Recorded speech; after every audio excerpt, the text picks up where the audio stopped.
gakondo iganze ku isi hose. Umuco gakondo ni nk'akagozi k'ubugingo gahuza umuntu gucika ubusigasiye.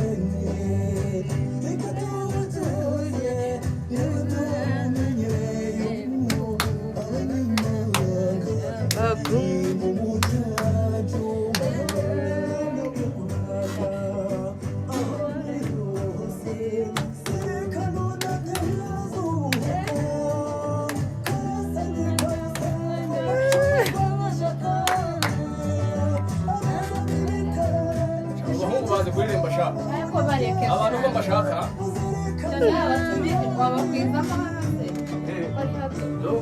gakondo yaciganze gakondo